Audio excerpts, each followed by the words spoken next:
क्या है आध्यात्म?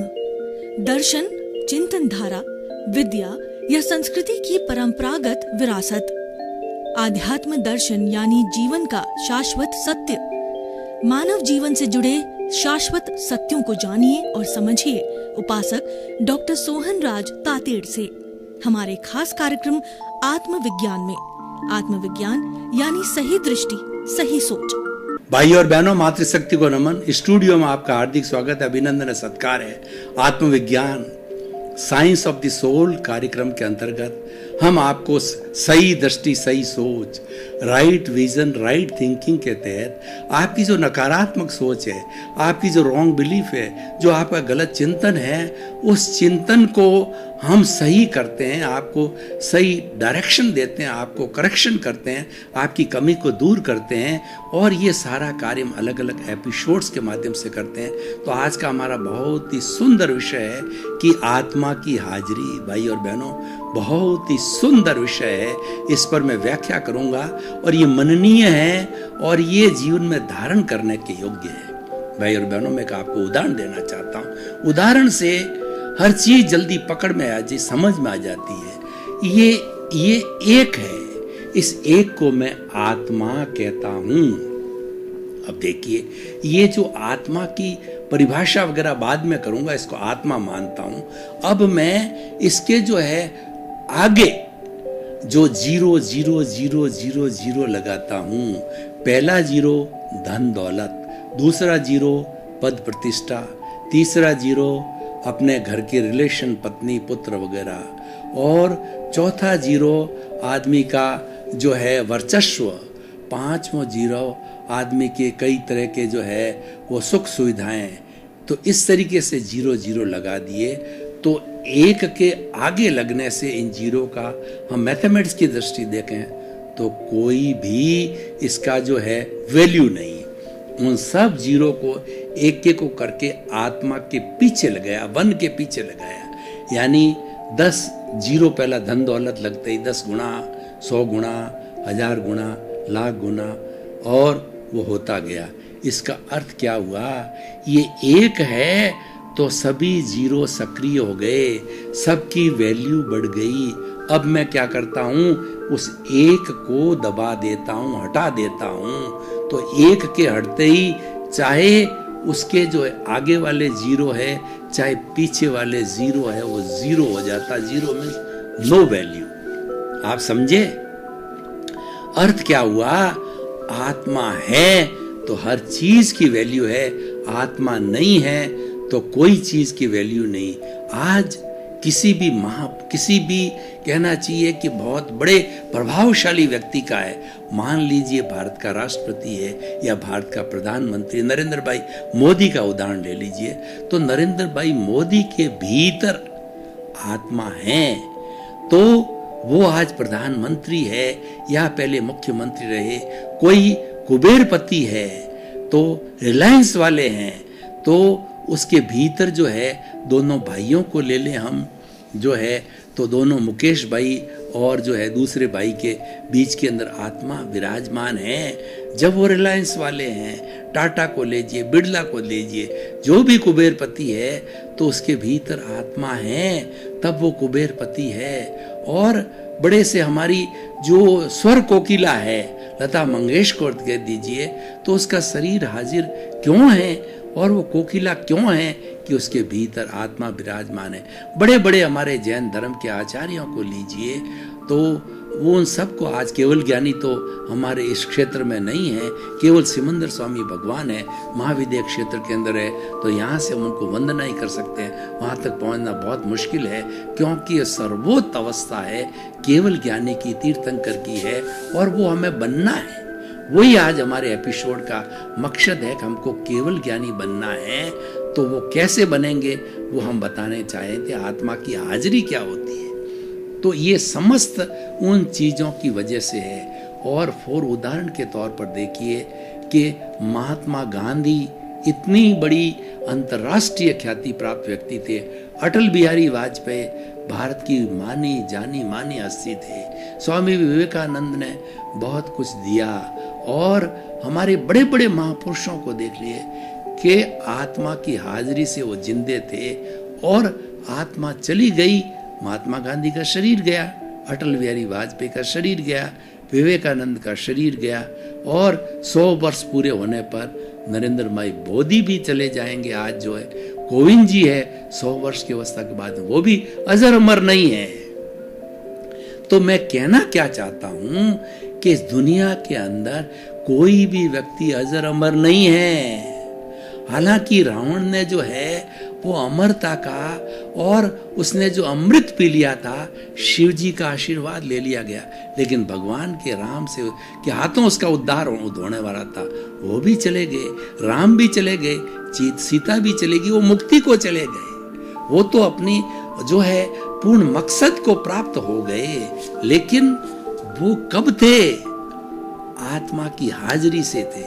मैं बोल रहा हूं, आत्मा की हाजिरी से बोल रहा हूं। हम हॉस्पिटल में देखते हैं कि हमारा बहुत ही प्रिय व्यक्ति होता है, जो बीमार हो जाता है और वो कहना चाहिए बहुत क्रिटिकल पोजीशन में आ जाता है, तो हम इमरजेंसी भर्ती, आईसीयू में भर्ती हो जाते हैं। वो सांस लेता है, आंखें खोलता है, हमको पहचानता भी होता है, लेकिन क्रिटिकल पोजीशन में होने के बाद में कुछ ही क्षणों के अंदर हृदय गति रुक जाती है, हार्ट फेल हो जाता है, डॉक्टर कहता है कि नाउ ही इज डेड।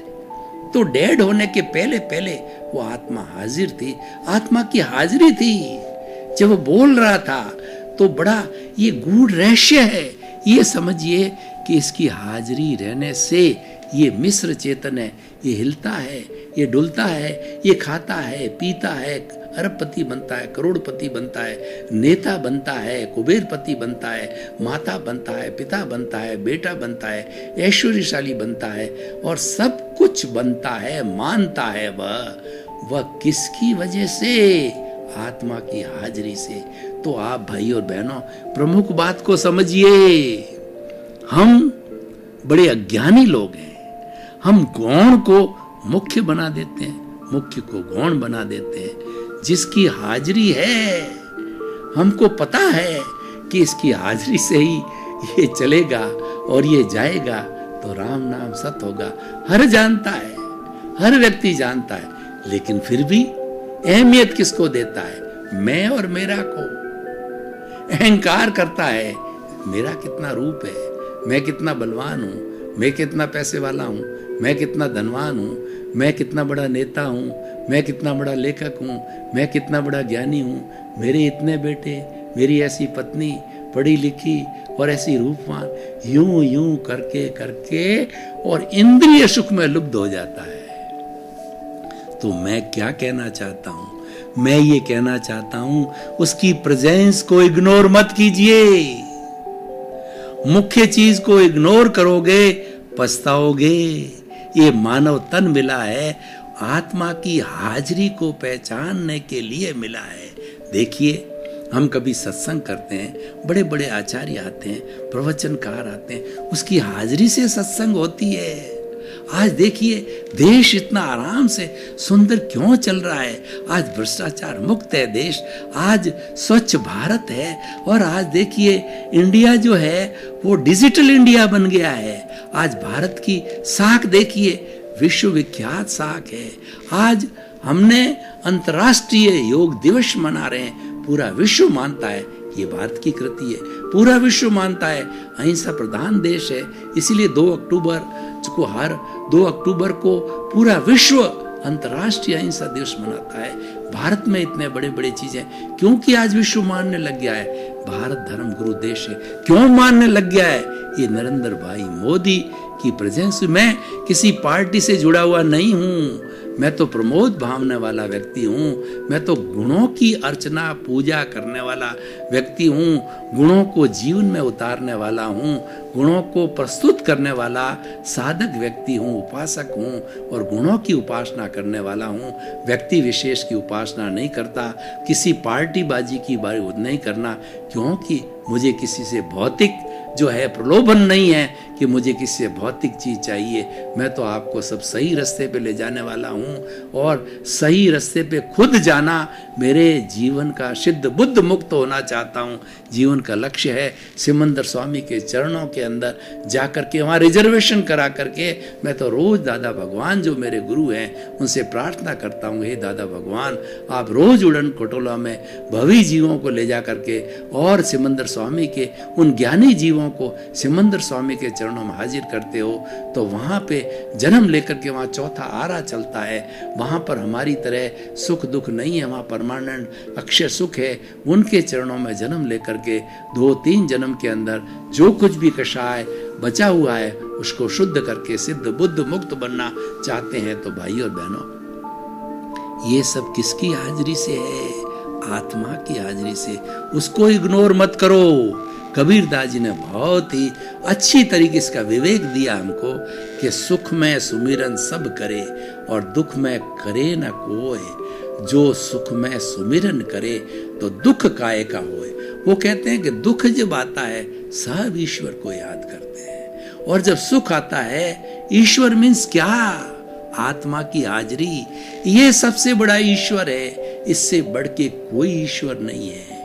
किसी ईश्वर के मंदिर में हम जाते हैं जो प्राण प्रतिष्ठा किया हुआ होता है, तो उस ईश्वर को हम नमस्कार करते हैं। वो रिलेटिव ईश्वर है, अच्छा है, उसके गुणों को हम याद करते हैं, लेकिन किसकी साक्षी से? इसकी साक्षी से। क्या एक मुर्दा मंदिर जा सकता है? क्या एक मुर्दा माला फेर सकता है? क्या एक मुर्दा कोई स्तुति कर सकता है?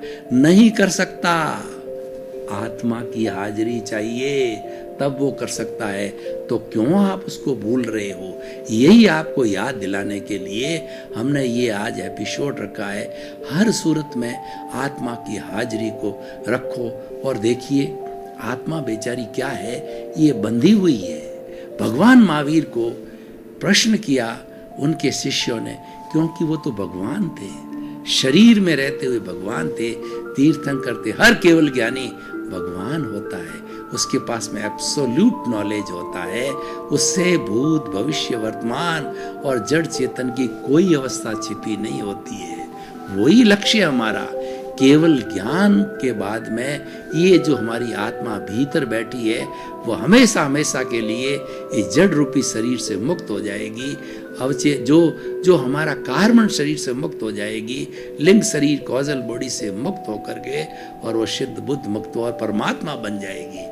तो भगवान को प्रश्न किया, प्रभु बताइए कि आप आत्मा की बात करते हैं, आत्मा की हाजिरी की बात करते हैं, तो आत्मा को क्या ऐसा अच्छा लगा कि वो जड़ के साथ जुड़ी, और इस जड़ को क्या अच्छा लगा शरीर को कि वो आत्मा के साथ जुड़े और दोनों बंधे। तो भगवान ने कहा कि उनको इसका उत्तर ध्यान नहीं था, तो उन्होंने प्रति प्रश्न किया अपने जो है भक्तों को कि भक्तों आप बताइए पहले मुर्गी हुई या पहले अंडा हुआ? भक्तों ने कहा प्रभु हम तो कुछ नहीं जानते, हम तो अज्ञानी हैं, आप ज्ञानी हैं, आप केवल ज्ञानी हैं, आप तीर्थंकर हैं, आप ही बताइए। भगवान ने कहा कि मुझे भी इसका उत्तर ध्यान नहीं है कि कब से बंदे पश्चानुपूर्वी ये अनादि अनंत काल से दोनों साथ भटक रहे हैं, दोनों स्वतंत्र होना चाहते हैं, और मनुष्य जीवन के अंदर ही दोनों स्वतंत्र हो सकते हैं।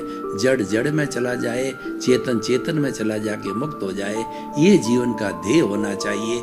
इसीलिए मनुष्य जीवन मिला है, और मनुष्य ही इनको जड़ और चेतन को अलग कर सकता है, मनुष्य मुक्ति को प्राप्त कर सकता है, मनुष्य के पास ही मोक्ष का पट्टा है। तो भाई और बहनों, ऐसी चिंतामणि रत्न, ऐसी पारसमणि आपको मिली है, ऐसा नंदन वन आपको मिला है, और ऐसी जो है आपको जो है वो सुंदर चीज मिली है, तो आप उसका उपयोग कीजिए। इस हाजिरी को क्यों इग्नोर करते हो? जब हमारे घर में देखिए मैं आपको कुछ उदाहरण देना चाहता हूँ कि पुराने ज़माने में संयुक्त परिवार प्रथा थी और घर का हेड होता था, मुखिया होता था, सबसे बुजुर्ग होता था। 2-2, 3-3 जनरेशन जो है वो उस घर को आराम से संचालित करती और बड़े आनंद के साथ में, किसी को कोई बॉदरेशन नहीं होती। कमाने वाला कमा रहा है, पकाने वाला पका रहा है, खाने वाला खा रहा है, बीमार पड़ा है उसकी परिचर्या करने वाले अपने ऑटोमेटिकली कोई। और आज न्यूक्लियर फैमिली को देखिए, एक ही व्यक्ति, वही कमाने वाला, वही बच्चों को पढ़ाने वाला, वही बच्चों को छोड़ने वाला, वही बीमार पड़ता है तो वही हॉस्पिटल जाने वाला, और उसका काम रुक जाता है, मतलब जो है कमाई का, व्यवसाय का। तो कितना टेंशन में रहता है, हर बार हर क्षण वो टेंशन में रहता है, क्योंकि न्यूक्लियर फैमिली है।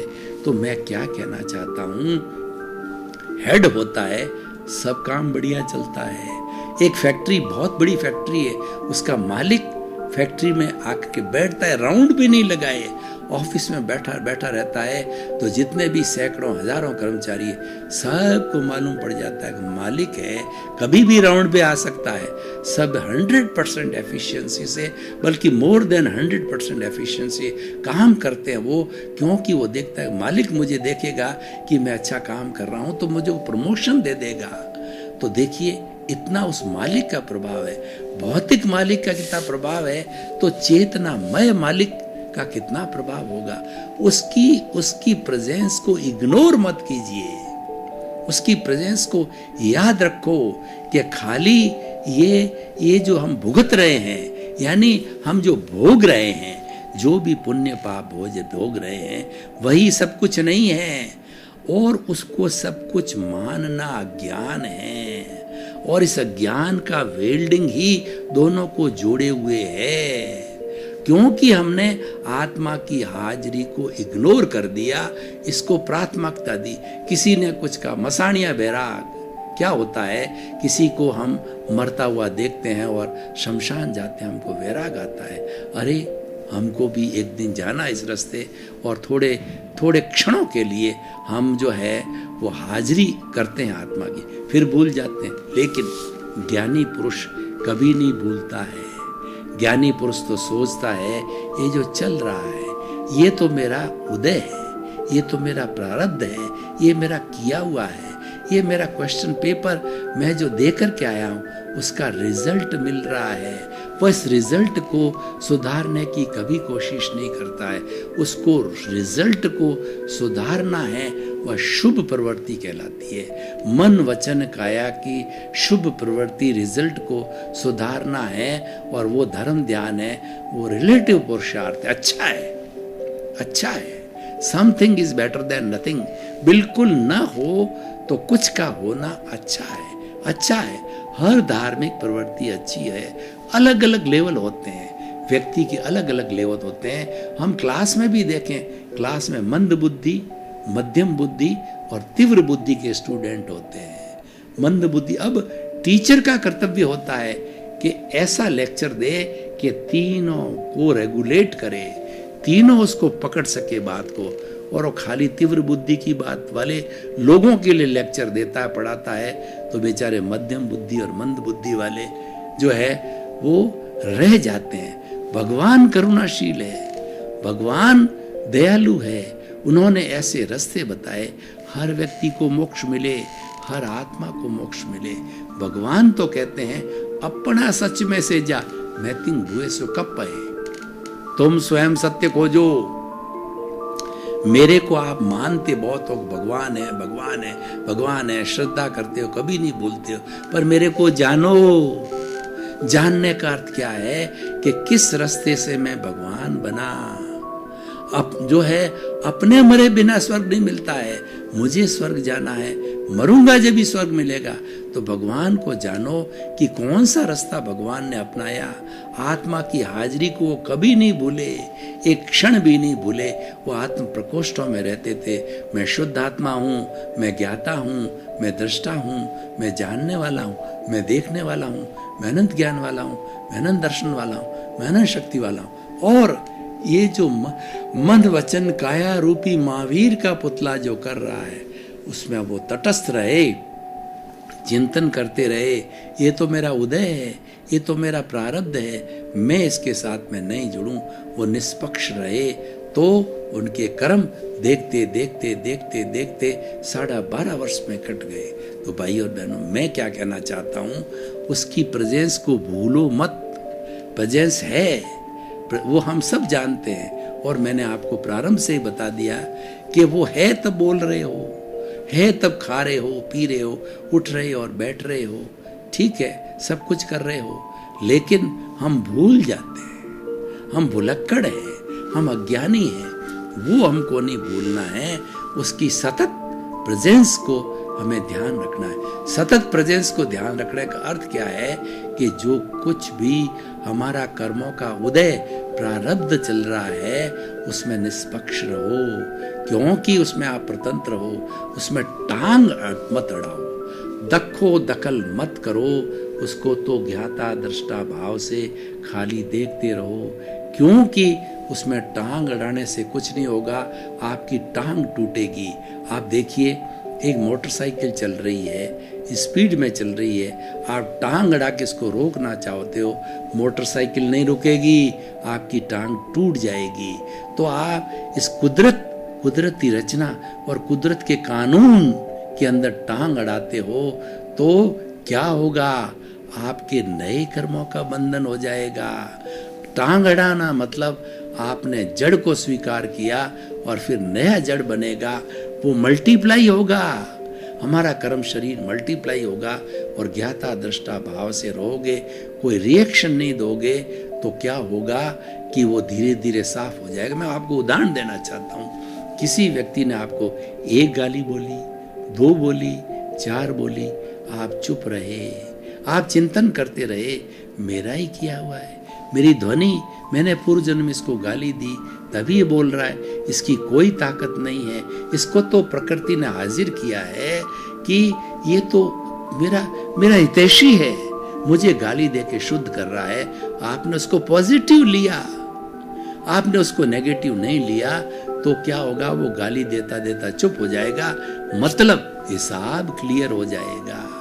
इसीलिए आप समझो कि जो कुछ भी घटित हो रहा है सुबह से शाम, जन्म से मृत्यु तक, ये हमारा प्रारब्ध है, ये हमारा उदय है, ये मन वचन काया तथा उससे जुड़ी हुई हर अवस्था मात्र कुदरती रचना है, वो नाशवान है, और मैं उसमें पराधीन हूँ, मैं उसमें कुछ कर नहीं सकता, मेरे को एक अतिरिक्त सांस लेने की स्वतंत्रता नहीं है, वो तो एज इट इज चलेगा। लेकिन उसका अर्थ ये नहीं कि हमें कोई पुरुषार्थ नहीं करना है। पुरुषार्थ क्या है, आत्मा की हाजिरी को मत भूलो, ये पुरुषार्थ है। ये हमारा जो है, ये हमारा निरालंबन ध्यान है, ये हमारा शुक्ल ध्यान है। जब हर वक्त उसकी हाजिरी को पहचानेंगे, उसके ज्ञाता दृष्टा भाव को पहचानेंगे, उसके गुणों को पहचानेंगे, ये हमारा शुक्ल ध्यान है। और उच्च जो है कोटि की साधना है। और उसके अलावा हम क्रिया करते हैं, मन वचन काया की शुद्ध क्रिया करते हैं, मंदिर जाते हैं, माला फेरते हैं, ये हमारा प्रारब्ध है, ये हमारा उदय है, ये होगा। और ये आप तो लेके आए हो, किसी का माला फेरने का योग नहीं है तो वो माला नहीं फेर सकता, किसी के साधु बनने का योग नहीं है वो साधु नहीं बन सकता। तो ये उसका पुण्योदय है, वो तो होगा, लेकिन होते होते के साथ भी ये भी अच्छा है। मतलब जो हमारी अच्छी क्रिया करना वो शुभ क्रिया कहलाती है, अशुभ तो करनी नहीं है। क्यों, अशुभ करेंगे तो पाप का बंधन होगा, शुभ करेंगे तो शुभ में क्या होता है कि पुण्य साथ में संचय होता है, उसको भी भोगना पड़ेगा। जब बहुत ज्यादा पुण्य इकट्ठे हो जाते हैं तो व्यक्ति कहाँ जाता है, वो व्यक्ति देव गति में जाता है, और वहां पे एक नाटक देखता है तो 1000, 2000, 5000, 10,000 साल निकल जाते हैं। That is wastage of the time. हमारे टाइम का मूल्यांकन क्या है, इसको सिद्ध बुद्ध मुक्त बनाना। हमको केवल पुण्य नहीं चाहिए, पुण्य अच्छा है, हम पुण्य को गलत नहीं मानते, हम धार्मिक क्रिया को गलत नहीं मानते, हम किसी धर्म को गलत नहीं मानते, हम हर अच्छी प्रवृत्ति को अच्छा मानते हैं, वो सब रिलेटिव है। लेकिन आपको टाइम का सदुपयोग करना है। आपका जीवन शॉर्ट है और आपको सिद्ध बुद्ध मुक्त होना है, जल्दी होना है, 1 2 3 4 5 भाव में मुक्त होना है। तो आप रियल पुरुषार्थ में आइए। रियल पुरुषार्थ आत्मा की हाजिरी को नकारना नहीं, भूलना नहीं। प्रीतिथि, जब हमको ज्ञानी पुरुष ज्ञान देते हैं तो ज्ञान में वो हमारे पे उपकार करके 3 फोल्डर खड़े करते हैं। कौन सा फोल्डर? पहला फोल्डर देते हैं 100% प्रीति थी, 24 आवर्स आत्मा की हाजिरी। भाई और बहनों, आपका बहुत बहुत धन्यवाद। आप हमारा आत्मविज्ञान कार्यक्रम बराबर देखते रहिए। आत्मविज्ञान कार्यक्रम सफलता के सूत्र देने वाला है। ये आपको परमार्थ की बात बताने वाला है, आपके जीवन को अच्छा बनाने वाला है। तो आप हमेशा इसके साथ जुड़ते रहिए। और आपकी कोई भी जिज्ञासा हो तो हमारे पर्दे के पीछे जो भी ईमेल आईडी, हमारा वेबसाइट और हमारा जो है वो फोन नंबर दिया, उस पर आप करिए। आपको नए नए एपिसोड मिलेंगे, आपकी जगह का समाधान होगा। आपके प्रति मंगल भावना। क्या है आध्यात्म? दर्शन, चिंतन धारा, विद्या या संस्कृति की परंपरागत विरासत। आध्यात्म दर्शन यानी जीवन का शाश्वत सत्य। मानव जीवन से जुड़े शाश्वत सत्यों को जानिए और समझिए उपासक डॉक्टर सोहन राज तातेड़ से हमारे खास कार्यक्रम आत्मविज्ञान में। आत्मविज्ञान यानी सही दृष्टि, सही सोच।